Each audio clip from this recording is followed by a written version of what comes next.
السلام عليكم ورحمة الله وبركاته. ازيكم عاملين ايه؟ يا رب تكونوا بخير. النهاردة بأمر الله الفيديو بتاعنا جامد جدا جدا. هنعمل غدا ب50 جنيه يا جماعة. معقول؟ او ربنا ب50 جنيه زي ما بقول لكم كده. يلا بقى، لو اول مرة تشوفوا قناتي انزلوا بسرعة اشتركوا في القناة وفعلوا زر الجرس على الكل علشان يوصلكم كل جديد، ودوسوا لايك للفيديو علشان بأمر الله الفيديو يترفع. شايفين قد ايه الاكل تحفه؟ بسم الله ما شاء الله. طبعا ايه اللي جبته ب50 جنيه؟ انا جبت كبده يا جماعه، جبت كبده فراخ ب50 جنيه. الكيلو عامل 100 جنيه، فانا جبت نص كيلو ب50 جنيه. طبعا انا ما كنتش خالص في نيتي ان هعمل كبده، لا انا كنت ناويه اعمل كبد وقوانص، راح اجيب كبد وقوانص ب40 جنيه. فيعني الحمد لله ما لقيتش القوانص فجبت ب50 جنيه. نص كيلو كبده بالشكل ده. هعمله معاكم بأمر الله بالصلصة، وهعمل جنبه حبة رز بالشعرية. وكانت أكلة في منتهى الجمال. هنا بوريكم ده شكل نص كيلو الكبدة. جايباه بالشكل ده. هبدأ أغسله كويس جدا جدا، وهفتح القلوب عشان بيبقى فيها دم كده، يعني متجلط فيها دم كده، قطعة دم كبيرة. فهبدأ أنضفها كده. طبعا هغسلها هي وسليمة علشان ما تتهريش معايا. اخد كده بسم الله. طبعا لازم اغسلها هي وسليمه. هغسلها كده بميه، هشطفها يعني بميه خالص عاديه كده من الحنفيه. هنا خلاص غسلت الكبده سليمه زي ما هي فصوص كده علشان ما تتهريش معايا. هبدا انضف القلب. هقطع الحته كده اللي من فوق واشق القلب كده نصين علشان اخرج الدم من قلبه. شايفين هنا القلب ده؟ شايفين الدم المتكتل ده في الجنب؟ هو ده الدم اللي بقول لكم عليه. لازم طبعا انضف الحاجه معايا كويس جدا جدا.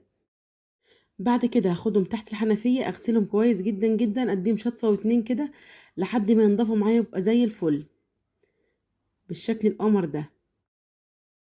هنا خلاص بعد ما شطفتهم شايفين بقوا فل شمعة منورة بالشكل ده. هبتدي طبعا اقطعهم قطع صغيرة.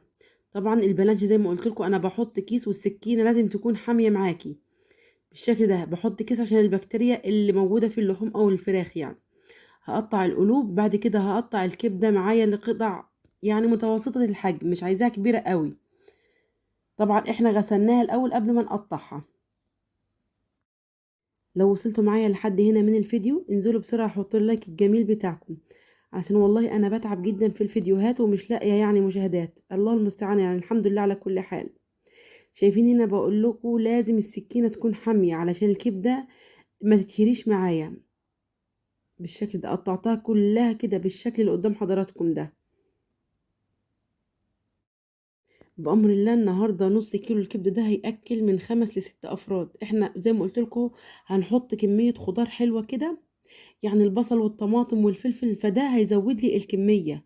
فبأمر الله الله المستعان إن شاء الله هيقضي كمان ويفيض. شايفين هنا الكيس بيسهل عليا جامد جدا. خدتهم كده مرة واحدة هيلا بيلا كده في الطبق.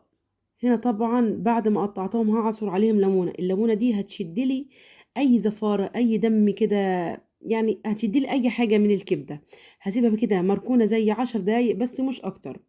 طبعا لونها هيغير معاكي، فزي ما قلت لكم هنا الليمونه هيشدد اي حاجه انا مش عايزاها، شدد الزفاره والدم الزياده. هغسلها كده غسله حلوه قوي قوي في مصفى. هغسلها في مصفى بالشكل ده. شايفين بقت فله شمعه منوره. هسيبها بقى تصفي اي ميه زياده منها قبل ما اشتغل فيها. وجيت هنا على البوتاجاز جبت طاسه سخنه جدا، سخنتها جدا جدا وحطيت سمنه على زيت. اهم حاجه الطاسه تكون سخنه جدا جدا جدا علشان الكبده اول ما انزلها فيها بالشكل ده ما تنزلش ميه معايا. واول ما انزلها ما اقلبهاش على طول، اسيبها كده تتشمع معايا كويس جدا جدا علشان ما تنزلش العصاره اللي جوه قلبها. بعد حوالي دقيقتين كده هبتدي اقلبها. شايفين هنا ما نزلتش ولا نقطه ميه، وده فايده ان الطاسه تكون سخنه.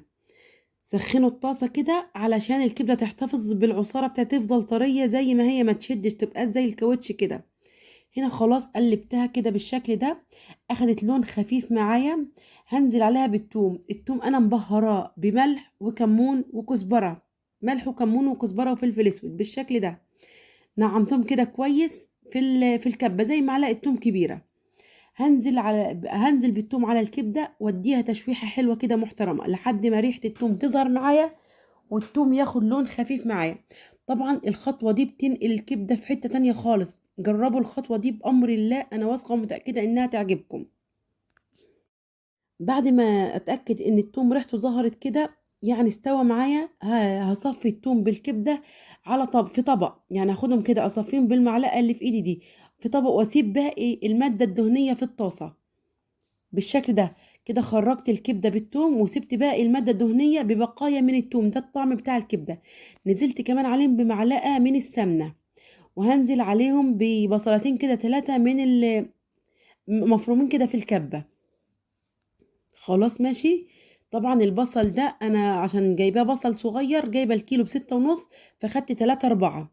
نزلت كمان على البصل عشان يدبل معايا بسرعه بملح وكزبره ناشفه. الكزبره الناشفه بتسرع ان البصل يدبل معاكي بسرعه، بتنجز وقت. كده لونه غير كده بالشكل ده، بدأ يدبل. جبت حوالي قرن فلفل، انا الفلفل ده مفرزاه في الفريزر، كان الكيلو ب5 جنيه، ففرزت كميه حلوه يعني حوالي كيلو بس، يعني مش اكتر. قطعته كده وحطيته في الفريزر، فنفعني جدا الصراحة. ودي الطماطم اللي كنت جايباها معاكم الفيديو اللي فات، اللي كانت ب3 جنيه. زي ما قلت لكم الكيلو كان ب10 جنيه، اللي انا نقيت منه، فنقيت منه عند الراجل وقلت له وزن لي دول زي ما يطلعوا. عملت منه اكل المرة اللي فاتت، الفيديو اللي فات، وعملت منه اكل المرة دي.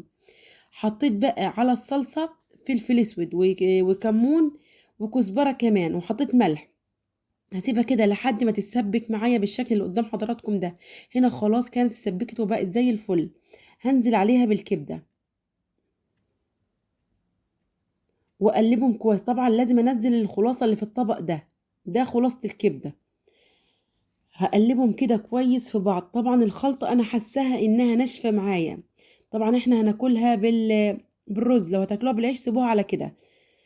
بس انا حبيت تكون فيها صوص شويه، فنزلت عليها بكوبايه الا ربع من الميه بالشكل ده، كوبايه الا ربع بس من الميه.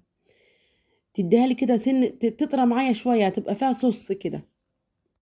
هسيبها بس تغلي غلوه بس واحده، وهطفي عليها، وكده خلاص الكبده بقت جاهزه معايا وزي الفل. بس في المرحله دي لازم اظبط الملح بتاعها.